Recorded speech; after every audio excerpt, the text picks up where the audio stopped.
ಪಿತನ ಸುತನ ಮತ್ತು ಪವಿತ್ರಾತ್ಮರ ನಾಮದಲ್ಲಿ ಆಮೇನ್. ನಿಮ್ಮನ್ನೇ ನಂಬಿರುವೆವು, ನಿಮ್ಮಂತೆ ಯಾರು ಇಲ್ಲಪ್ಪ. ನಿಮ್ಮನ್ನೇ ನಂಬಿರುವೆವು, ನಿಮ್ಮಂತೆ ಯಾರು ಇಲ್ಲಪ್ಪ. ಅದ್ಭುತ ಮಾಡಪ್ಪ ನಮ್ಮ ಜೀವಿತದಿ, ನಿಮ್ಮನ್ನೇ ನಂಬಿರುವೆವು ಏಸಪ್ಪ. ಅದ್ಭುತ ಮಾಡಪ್ಪ ನಮ್ಮ ಜೀವಿತದಿ, ನಿಮ್ಮನ್ನೇ ನಂಬಿರುವೆವು ಏಸಪ್ಪ. ನಿಮ್ಮನ್ನೇ ನಂಬಿರುವೆವು, ನಿಮ್ಮಂತೆ ಯಾರು ಇಲ್ಲಪ್ಪ. ನೀವೇ ಏನಾದರೂ ಮಾಡಬೇಕು ಎಂದು ಎದುರು ನೋಡುತ್ತಾ ಕಾಯುತ್ತಾ ಇರುವೆವು. ನೀವೇ ಏನಾದರೂ ಮಾಡಬೇಕು ಎಂದು ಎದುರು ನೋಡುತ್ತಾ ಕಾಯುತ್ತಾ ಇರುವೆವು. ನೀ ಹೇಳಿದ ವಾಕ್ಯವನ್ನೇ ಹಿಡಿದುಕೊಂಡು, ನೀ ಹೇಳಿದ ವಾಕ್ಯವನ್ನೇ ಹಿಡಿದುಕೊಂಡು ನಿನ್ನ ಮುಖವನ್ನೇ ದೃಷ್ಟಿಸುತ್ತಾ ಇರುವೆವು. ನಿನ್ನ ಮುಖವನ್ನೇ ದೃಷ್ಟಿಸುತ್ತಾ ಇರುವೆವು. ಅದ್ಭುತ ಮಾಡಪ್ಪ ನಮ್ಮ ಜೀವಿತದಿ, ನಿಮ್ಮನ್ನೇ ನಂಬಿರುವೆವು ಏಸಪ್ಪ. ಅದ್ಭುತ ಮಾಡಪ್ಪ ನಮ್ಮ ಜೀವಿತದಿ, ನಿಮ್ಮನ್ನೇ ನಂಬಿರುವೆವು ಏಸಪ್ಪ. ನಿಮ್ಮನ್ನೇ ನಂಬಿರುವೆವು, ನಿಮ್ಮಂತೆ ಯಾರು ಇಲ್ಲಪ್ಪ. ಪ್ರಭು ಕ್ರಿಸ್ತರಲ್ಲಿ ಆತ್ಮೀಯ ಸಹೋದರ ಸಹೋದರಿಯರೇ, ಈ ದಿನದ ಮುಂಜಾನೆಯ ಜೀವಸ್ವರ ಪ್ರೇಷಿತರ ಕಾರ್ಯಕಲಾಪಗಳು 13ನೇ ಅಧ್ಯಾಯ ವಚನ 41. ಅವಹೇಳನ ಮಾಡುವವರೇ ಗಮನಿಸಿರಿ, ದಿಗ್ಭ್ರಮೆಗೊಂಡು ದಿಕ್ಕು ಪಾಲಾಗಿರಿ. ನಿಮ್ಮ ಕಾಲದಲ್ಲೇ ನಾನೊಂದು ಮಹತ್ ಕಾರ್ಯವನ್ನು ಮಾಡುತ್ತೇನೆ, ಅದನ್ನು ನೀವು ನಂಬಲಾರಿರಿ. ಇನ್ನೊಬ್ಬರು ವಿವರಿಸಿ ಹೇಳಿದರೂ ನಂಬಲಾರಿರಿ. Praise the Lord. ಅದ್ಭುತಕರವಾದ ವಚನ. ಇಂದು ಅವಹೇಳನ ಮಾಡುವವರು, ನಾವು ದೇವರನ್ನ ನಂಬಿ ಬಂದೆವು, ನಮಗೆ ಏನಾಯ್ತು, ನಮ್ಮ ಪ್ರಾರ್ಥನೆಗೆ ಇನ್ನೂ ಸದುತ್ತರ ಸಿಕ್ಕಿಲ್ಲ, ನಮಗಿನ್ನೂ ಒಳ್ಳೆಯದು ಆಗಿಲ್ಲ ಎಂದು ಮಾತನಾಡುವವರೇ, ನೀವು ದಿಗ್ಭ್ರಮೆಗೊಂಡು ದಿಕ್ಕುಪಾಲಾಗಿ ಚೆಲ್ಲಪಿಲ್ಲಿ ಆಗುವಿರಿ. ಕಾರಣ, ನಿಮ್ಮ ಕಾಲದಲ್ಲಿ ಅನೇಕರು ನನ್ನ ಬಳಿ ಕೇಳ್ತಾರೆ, ಅಕ್ಕ ಅಬ್ರಹಾಮನಿಗೆ ಮಕ್ಕಳಾದವು, ಇಸಾಕನನ್ನ ದೇವರು ಆಶೀರ್ವದಿಸಿದರು, ಯಾಕೋಬನನ್ನ ದೇವರು ಆಶೀರ್ವದಿಸಿದರು, ಅದೆಲ್ಲ ಓಕೆ ಅಕ್ಕ. ಈಗ ನಮ್ಮ ಜೀವಿತದಲ್ಲಿ, ನನ್ನ ಕುಟುಂಬದಲ್ಲಿ ಒಂದು ಅದ್ಭುತ ಆದರೆ ನಾನು ಇನ್ನೂ ದೇವರನ್ನ ನಂಬೋದಕ್ಕೆ ಹೆಚ್ಚಾಗಿ ಸಾಧ್ಯ ಆಗುತ್ತದೆ ಅನ್ನುವುದು. ಅಂಥ ಸಮಯದಲ್ಲಿ ನಾನು ಹೇಳುವುದು, ಸಾಮಾನ್ಯವಾಗಿ ರಿಟ್ರೀಟ್ ಟೈಮಲ್ಲಿ, ಓಕೆ ನೀವು ಅಬ್ರಹಾಮನ ಕಾಲ, ಮೋಶೆಯ ಕಾಲ, ಪೇತ್ರನ ಕಾಲ ಎಂದು ಹೇಳ್ತೀರಾ, ಅವರನ್ನೆಲ್ಲ ಪಕ್ಕಕ್ಕಿಡೋಣ. ಈಗ ನಮ್ಮ ಕಾಲದಲ್ಲಿ ದೇವರು ಮಾಡಿದ ಅದ್ಭುತಗಳನ್ನು ಧ್ಯಾನಿಸೋಣ ಎಂದು ಧ್ಯಾನಾರ್ಥಿಗಳಲ್ಲಿ ನಿಮ್ಮ ಜೀವಿತದಲ್ಲಿ ದೇವರು ಮಾಡಿದ ಮಹತ್ ಕಾರ್ಯಗಳನ್ನು ಬಂದು ವಿವರಿಸಿ ಹೇಳಿ ಎನ್ನುವಾಗ ಅನೇಕರು ಎದ್ದು ನಿಂತು ಅವರ ಜೀವಿತದ ಒಂದು ಅದ್ಭುತಗಳನ್ನು ವರ್ಣಿಸಿ ವಿವರಿಸಿ ಹೇಳಿದರು. ಆ ಸಾಕ್ಷಿಗಳನ್ನು ಕೇಳುವಾಗ ಪರರ ವಿಶ್ವಾಸ ಇನ್ನೂ ಬಲವಾಗುತ್ತದೆ. ಅದಕ್ಕೆ ಈ ದಿನ, ಈ ಮುಂಜಾನೆ ವೇಳೆ ದೇವರು ಹೇಳ್ತಾರೆ, ಅವಹೇಳನ ಮಾಡುವವರೇ ಗಮನಿಸಿ, ಚೆನ್ನಾಗಿ ಕೇಳಿಕೊಳ್ಳಿ. ನಾನು ನಿಮ್ಮ ಕಾಲದಲ್ಲಿ, ಇದು ನಮ್ಮ ಕಾಲ, ಇದು ನಮ್ಮ ಸೀಸನ್ ಅಂತ ಹೇಳ್ತೀವಲ್ಲ, ನಿಮ್ಮ ಕಾಲದಲ್ಲೇ ನಾನೊಂದು ಅದ್ಭುತವನ್ನ ನಿಮ್ಮ ಜನರ ಮಧ್ಯದಲ್ಲಿ, ನಿನ್ನ ವಿಷಯದಲ್ಲಿ, ನಿನ್ನ ಕುಟುಂಬದಲ್ಲಿ ಮಾಡುತ್ತೇನೆ. ಅದನ್ನ ನೀನು ನಂಬಲೂ ಸಹ ಅಸಾಧ್ಯ. ಆ ಥರ ಯಾವುದಾದ್ರೂ ಇದೆಯಾ? ನನಗೆ ಇದಾದ್ರೆ ಅದ್ಭುತ ಅನ್ನುವ ರೀತಿಯಲ್ಲಿ ಈ ದಿನ ನೀವು ನಂಬಿ. ಈ ದಿನ ನಮಗೆ ದೇವರು ಹೇಳ್ತಾ ಇರೋದು, ಯಾವ ವಾಕ್ಯ ರಿವೀಲ್ ಆಗುತ್ತದೋ, ಯಾವ ವಾಕ್ಯವನ್ನ ದೇವರು ಕಳುಹಿಸಿಕೊಡುತ್ತಾರೋ ಆ ವಾಕ್ಯ ತನ್ನ ಕಾರ್ಯವನ್ನ ಮಾಡದ ಹೊರತು ವ್ಯರ್ಥವಾಗಿ ಹಿಂದಿರುಗಿ ಹೋಗುವುದಿಲ್ಲ. ಇಂದು ಈ ಮುಂಜಾನೆ ಈ ಪರಿಶುದ್ಧವಾದ ಪವಿತ್ರ ಗ್ರಂಥದಲ್ಲಿ ಸಾವಿರಾರು ವಾಗ್ದಾನಗಳು, ವಾಕ್ಯಗಳಿದ್ದರೂ ಸಹ ನಮಗೆಂದು ಆಯ್ಕೆ ಮಾಡಲ್ಪಟ್ಟ, ಕಳುಹಿಸಲ್ಪಟ್ಟ ವಾಕ್ಯ, ನಿಮ್ಮ ಕಾಲದಲ್ಲೇ ನಾನೊಂದು ಅದ್ಭುತವನ್ನ ಮಾಡುತ್ತೇನೆ, ಅದನ್ನ ವಿವರಿಸಿ ಹೇಳಿದರೂ ನೀವು ನಂಬಲಾರಿರಿ.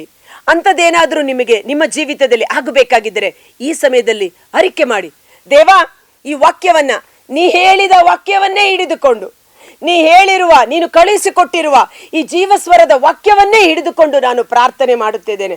ನನ್ನ ಕಾಲದಲ್ಲೇ ನೀವೊಂದು ಅದ್ಭುತ ಮಾಡ್ತೀನಿ ಅಂತ ಹೇಳಿದ್ದೀರಾ. ನಿಮಗೆ ಇದುವರೆಗೂ ನಡೆಯಲಾಗದ ಅಸಾಧ್ಯವಾದ ಘಟನೆ ಇದ್ದರೆ ಈ ದಿನ ದೇವರಿಗೆ ಸಮರ್ಪಣೆ ಮಾಡಿ. ಒಬ್ಬ ಸಹೋದರಿ ಹೇಳಿದಳು, ನನ್ನ ಗಂಡ ಮತ್ತು ಹೆಂಡತಿ ಸುಮಾರು 45 ವರ್ಷ ಪ್ರಾಯ ಮೀರಿದ ವ್ಯಕ್ತಿಗಳು, ಕುಟುಂಬ.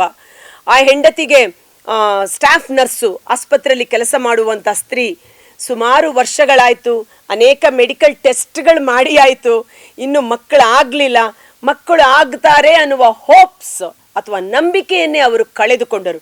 ವಿಶ್ವಾಸ ಬೇರೆ, ನಂಬಿಕೆ ಬೇರೆ. ಓಕೆ, ಅವರ ನಂಬಿಕೆಯನ್ನು ಕಳೆದುಕೊಂಡರು. ಆದರೆ ದೇವರಲ್ಲಿ ಅವರಿಗೆ ವಿಶ್ವಾಸವಿತ್ತು. ವಿಶ್ವಾಸ ಬೇರೆ, ನಂಬಿಕೆ ಬೇರೆ. ಓಕೆ, ದೇವರಲ್ಲಿ ವಿಶ್ವಾಸ ಇತ್ತು. ಆದರೆ ಆಗೋದಿಲ್ಲ ಬಿಡು, ಮಕ್ಕಳಾಗುವ ಒಂದು ನಂಬಿಕೆಯನ್ನು ಅವರು ಕಳೆದುಕೊಂಡಿದ್ದರು. ಅವರಿಗೆ ದೇವರಲ್ಲಿ ವಿಶ್ವಾಸವಿದ್ದ ಕಾರಣ 45 ವರ್ಷ ಪ್ರಾಯ ಮೀರಿದ್ದರೂ ಸಹ RRCಯ ರಾತ್ರಿ ಜಾಗರಣೆ ಪ್ರಾರ್ಥನೆಯಲ್ಲಿ ಅವರು 3 ತಿಂಗಳು ಬಂದು ಸತತವಾಗಿ ಆರಾಧನೆಯಲ್ಲಿ ಭಾಗವಹಿಸಿದರು. ದೇವರನ್ನ ವಿಶ್ವಾಸದಿಂದ ಅವರು ಆರಾಧನೆ ಮಾಡಿ ಹೋದರು ಅಷ್ಟೇ. ಆದರೆ ಅದೇ 3 ತಿಂಗಳ ನಂತರ ಆ ಸಹೋದರಿ ಗರ್ಭಿಣಿಯಾಗಿ ಹೆಣ್ಣು ಮಗು ಜನಿಸಿ ಆ ಮಗುವಿನ ಸಮೇತ ಅವರು ಬಲಿಪೀಠದ ಮೇಲೆ ಬಂದು ದೇವರಿಗೆ ಸಾಕ್ಷಿ ಹೇಳಿದರು.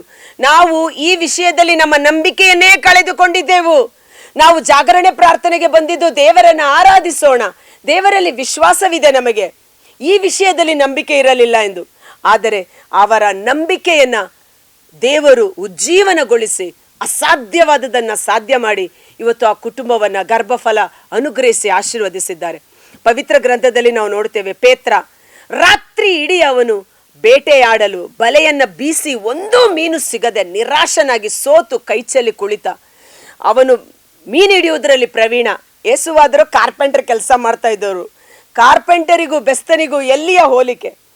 ನಾವ್ಯಾರಾದ್ರೂ ಹೋಗಿ ಕಾರ್ಪೆಂಟರ್ ಕೆಲಸ ಮಾಡೋರು ಮೀನು ಹಿಡಿಯೋರಿಗೆ ಹೇಳಿದ್ರೆ ಅವ್ರು ನಗಾಡ್ತಾರೆ. ಹೋಗಯ್ಯ, ಹೋಗಿ ನೀನು ಕಾರ್ಪೆಂಟರ್ ಕೆಲಸ ಮಾಡು, ನಿನಗೇನು ಗೊತ್ತು ಸಮುದ್ರ ಅಂದರೇನು, ನೀರಿನ ಆಳ ಅಂದರೇನು, ಮೀನು ಹಿಡಿಯುವುದು ಹೇಗೆ ಅಂದರೇನು, ನಿನಗೇನು ಗೊತ್ತು, ಹೋಗು ಅಂತ. ಅಲ್ಲಿ ಒಂದು ಮೀನು ಇಲ್ಲ ಎಂಬುದು ಆ ಸ್ಥಳದಲ್ಲಿ ಚೆನ್ನಾಗಿ ಗೊತ್ತಿತ್ತು ಪೇತ್ರನಿಗೆ. ಆದರೆ ಯೇಸು ಹೇಳಿದರು, ನೀನು ಬಲೆಯನ್ನು ಹಾಕು. ಅವನು ಹೇಳ್ತಾನೆ, ಯೇಸುವೆ ಅಲ್ಲಿ ಒಂದು ಮೀನು ಇಲ್ಲ, ಆದರೂ ನಿನ್ನ ಮಾತಿಗೆ ಬೆಲೆ ಕೊಟ್ಟು ಹಾಕುತ್ತೇನೆ ಎಂದು ಹೇಳುವಾಗ ರಾಶಿ ರಾಶಿ ಮೀನು, ಬಲೆಗಳು ಹರಿದು ಹೋಗುವಷ್ಟರ ಮಟ್ಟಿಗೆ. ಅದನ್ನು ಮೊದಲೇ ಯೇಸು ಹೇಳಿದ್ರೆ ಅವನು ನಂಬ್ತಾ ಇದ್ನ? ನೀನು ಹೋಗಪ್ಪ, ನಿನಗೆ ಬಲೆ ತುಂಬ ಮೀನು ಸಿಗುತ್ತೆ ಅಂತ? ಇಲ್ಲ. ವಿವರಿಸಿ ಹೇಳಿದರೂ ಅವನು ನಂಬ್ತಾ ಇರಲಿಲ್ಲ, ನಗಾಡ್ತಾ ಇದ್ದ.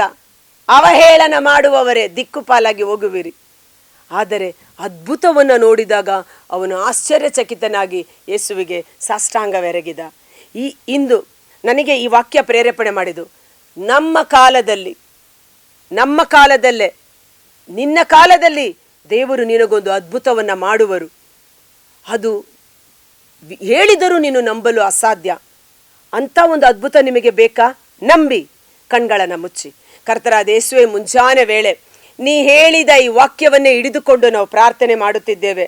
ನಮ್ಮ ಪ್ರಾರ್ಥನೆಗೆ ಆಧಾರ ನಿನ್ನ ವಾಕ್ಯವೇ ಆಗಿದೆ.